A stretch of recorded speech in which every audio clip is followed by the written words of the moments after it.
All right, everyone, welcome back into another NBA DFS video. Got the Halloween NBA DFS slate here for you guys. It is a 7-game slate. It's a slate in which I like better than the slate from yesterday. There's not too much injury news that we have to go through. Maybe there's going to be some slate breaking news prior to lineup lock, but for the most part, it's kind of a straightforward slate. So I do like that a little bit more. As always, I do want to remind you guys, if you enjoy this coverage, make sure to like and subscribe to this video. If you guys want access to the tools that we're showing you in this video as well, make sure to click the link in the description below, give you access to all those tools that you see, as well as a Discord chat, pre-lock live chat as well.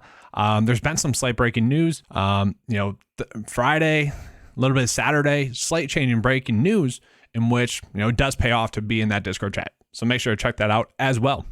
All right, without further ado, let's get into the picks for this week. All right, so just looking at the injury report for today, the biggest one that I think we need to watch out for is going to be Terry Rozier. Is he going to be active or not? Okay, if he is active, I think he's a strong play.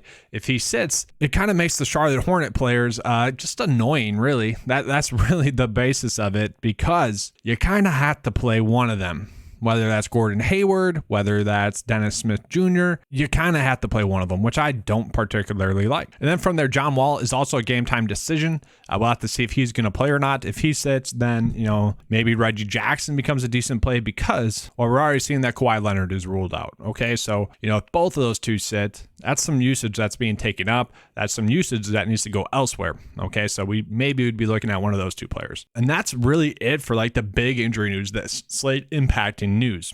Injuries that hadn't been already established thus far this season. So let's get into the live odds for this slate and see which game we should be attacking. So right now, right off the bat, it is that Charlotte Kings game. Okay, so could be a game in which you are targeting highest over and under 233, and then the rest are relatively the same. Let's just look at the spread real quick just to see, if there's a team that we should or shouldn't be targeting. No. So this is definitely the game in which you do want to be chasing because it is a close spread. All right. Now, as always, let's touch on the values. We'll start with FanDuel and get into DraftKings. So right now, FanDuel, let's see who's popping up FanDuel-wise. Reggie Jackson, of course. Okay, John Wall's out. He's a lot cheaper on FanDuel than he is on DraftKings, so he is a player in which you do want to make on FanDuel, okay? With John Wall out, with Kawhi Leonard out, then yeah, he should be soaking up a little bit more usage. Let's see the minutes that he's projected to get as well. All right, so yes, projected to get 33 minutes. It's tough to imagine him not being able to hit value, not being able to get 25 FanDuel points or even 30 FanDuel points, getting 33 minutes, with that increased usage. So he should be a good play. Seems like Grayson Allen is always a little bit too cheap on FanDuel. You could go with him. He is just like a solid lineup filler. If you can't find any other plays that you want to be on, or if you're just kind of stuck in that shooting guard, small forward spot on FanDuel or even DraftKings, you could play him and just kind of hope to get 20 to 25 points there, DFS-wise. Not a terrible play, not a play I'm particularly going on my way to play, though. Javon Carter, I guess you could play. Once again, that'd be more of just a lineup filler. Kevin Huerter, a little bit cheaper on FanDuel. You could certainly play him. He just went off in the last game.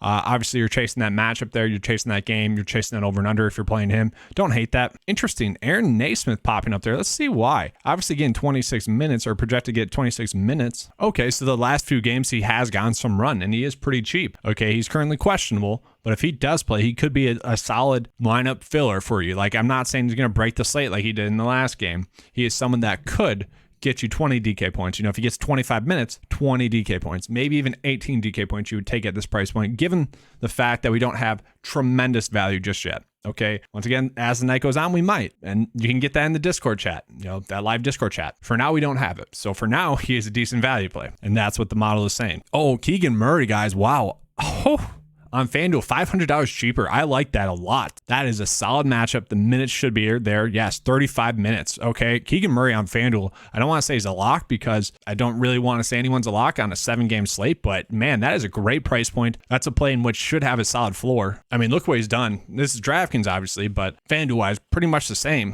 At 5.5, if he even gets that lowest DK point total there, I know he's 6K on DraftKings, guys, but for example purposes, if he hits that floor, he's not even hurting you. Okay, and he has the upside to go for 30 FanDuel points, DraftKings points. So an intriguing play on FanDuel. I like that a lot. So on FanDuel, really liking Reggie Jackson and really liking Keegan Murray to start.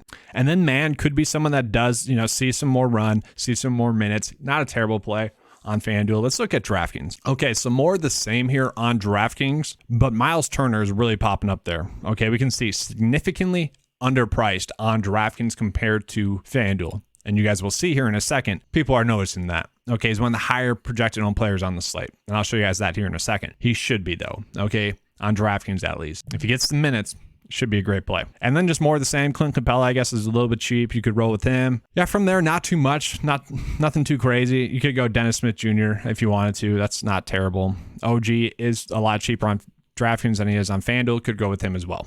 All right, looking at the ownerships, and then we'll get into kind of a first look build for you guys. So the highest owned players on this slate right now, as it sits in the morning, and once again, guys, this will change throughout the day. Okay. But I do think Miles Turner will be one of the highest, if not the highest owned players on the slate. Okay. Just cheap at a cheap price point. Okay. And I'll show you guys at 5.5, we can get a guy who, averages over a DK point per minute. Okay. Sure, the matchup might not be the best, but at 5.5, it doesn't take much. The first game was a blowout, 24 minutes, 24 DK points. Second game against Washington, it is a matchup in which you do want to be targeting, but 32 minutes, 54 DK points. Okay, so let's just say he gets around 30 minutes, should be able to get 30 DK points. That's the biggest thing with him as a play on this slate. Jalen Smith, I guess you could roll with. Don't hate it, don't love it. Reggie Jackson, I do kind of agree with. Solid price point play for you. Gordon Hayward should be a safe 30 DK point play. Kelly Oubre, people would be playing to chase that upside. Same thing with Sengun there, chasing that upside. Cheap price point for a guy that can easily go for 35 DK points. I would have thought that Brooke Lopez would be higher percent owned than Bobby Portis. That's interesting. Lloyd Marketing, my guy. I thought he would be a little bit higher as well. Let's look at FanDuel real quick, and then we'll get into the lineup process. All right, so here are the highest projected owned players on FanDuel. Okay. Paul George popping up there. Wow. Reggie Jackson does make sense for the reasons we touched on. Pretty cheap there. Norman Powell popping up there. I guess I get it. Should soak up some more usage. Should finally start making some shots. That is a cheaper price point. I guess I get it. Sabonis pretty cheap, but man, those minutes need to be more secure. I get it though. I like that. Sabonis, Jackson, maybe Powell, pretty cheap. But as you guys will see, Keegan Murray not popping up here just yet. 21% right now.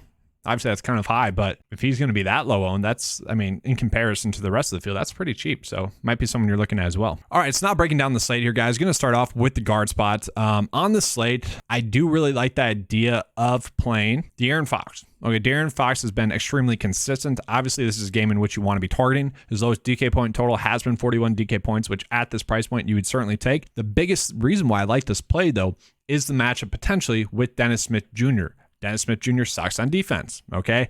He should be able to go off and feast against him, okay? If he gets 30 minutes or so with him trying to guard him, De'Aaron Fox should be in for a great game. Should have a nice, safe floor. And then from there, yes, Halliburton's definitely still too cheap. I don't really get it. You can pretty much lock in 40 DK points. Now, eventually, a poor game's going to happen. It just hasn't happened yet.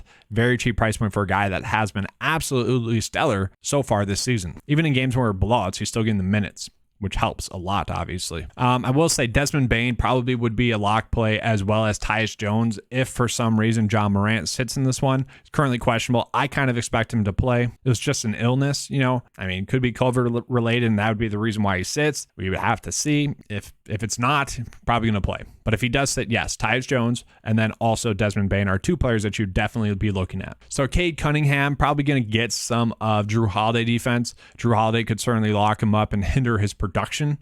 Okay, hinder him to 35 DK points, 40 DK points. I don't know. I just don't see that happening, but he has been getting over 20 shot attempts per game. So it's tough. I could see this game being a blowout as well. Okay, so just an interesting play there. Certainly someone that, relatively speaking, has been going off. Okay, has been a great play. Could it happen again? It certainly could, and he is at a cheap price point given what he's been able to do recently. Not exactly someone going out of my way to play. Kevin Porter, still just kind of a lineup filler to me, guys. Super safe play, 7.6. He's a guy that's going to give you, 30 to even 50 DK points, I would say. Super safe play, though. We can see his lowest DK point total has been 30 DK points, and he's averaging 48 or 40.8 DK points. Matchup with LAC, not exactly one you're worried about. A great lineup filler at that price point. And then, sure, if Terry Rozier sits, you could play Dennis Smith Jr. 3 out of the 4 games, he's been pretty solid. One bad game against Orlando. Game kind of was a blowout. He wasn't in anything. Dennis Smith Jr. should be a decent guard play. Then from there, I do see Kevin Huerter as more of just a GPP only play. If he gets hot like he did last game, sure, he can certainly really go off on any slate. This is a game in which you do want to be targeting, so maybe you just do that in a couple of game stack builds. Reggie Jackson, we'll just go ahead and put him in there for now, hoping that we get 35 minutes like the projections say. I do think we'll probably get that. If he does, then we're looking at 25 or so DK points. Should be a decent enough play for you. Any other value out there? Not particularly just yet. I will say Melton has been pretty good. I don't mind Melton, kind of just a lineup filler as well. We can see the last few games, all of them have been over 20 DK points, which at this current price point, you would certainly take. Now, just looking at the forwards, guys, yes, never have to touch on this, I feel like. If you can afford to pay up for the studs that are on the slate, by all means, do it. I always try to put in at least one build with a stud or two. Okay, Giannis is obviously the stud on the slate. Okay, so he'd be the one that you are trying to go out of your way to play. Okay, against Detroit, the biggest worry is that it could be a blowout, but it is a great matchup. So, guys, Lauri Markkanen, I don't really get the price point still, guys. Averaging over 40 DK points per game. Gets a good matchup with Memphis, a matchup in which he just went for 45 DK points against. Didn't particularly shoot the ball too well, 9 for 21. Do love the shot attempts being there. Do love the rebounds. He should be a nice safe play. He should be a nice 30 to 45 DK point play for you. Like him as a play, I'm going to put him in there. Like Gordon Hayward, I do like as a play, just price point wise, should be a safe 30 DK point play. Not someone I'm particularly going out of my way to play, but once again, if you are trying to chase that game, he is someone you could look at. I do think Jaden McDaniels in that same game is an interesting play. Let's see what he's projected to get minutes wise. Okay, so he's only projected to get 17 minutes. So Jaden McDaniels, if he only gets those minutes, not exactly someone you'd be chasing. If he is someone that gets around 30 minutes, then he is someone you could play. If he was priced at 4K, that'd be much better. But I could see playing him in like 5 to 10% of builds, hoping that he gets 30 minutes, hoping that he gets 30 DK points or so. It wouldn't be too crazy to see that happen. And then center wise for now, guys, honestly, just going to put Miles Turner in there just at a cheap price point on DraftKings. Okay. You could go Brook Lopez, though, or Sengun. I think those are both going to be solid plays. Honestly, Brook Lopez, very cheap for how consistent he has been, really. Minutes continue to be there. His worst game thus far this season, 27 DK points. Like, he should be someone that gets higher ownership due to his consistency. We can clearly see that the injury that kind of hindered him all of last season is not there. He is healthy and playing well. Given the matchup with Detroit, that's a matchup that you do like as well. Now you'll see we are at 4.6, and this is kind of where I say some guys are just shoulder shrug plays, some guys are just lineup fillers. That's how I see McDaniels right now, and we're at 4.6, so let's just go ahead and put him in there. All right, hopefully you guys enjoyed this coverage. If you did, you know what to do. Give a like and subscribe. That helps us be able to help you guys out more. If you guys want to use any of the tools that you saw in this video, click the links in the description below. All right, that's all I have. Let's have a good slate, and as always, guys, let's keep cashing.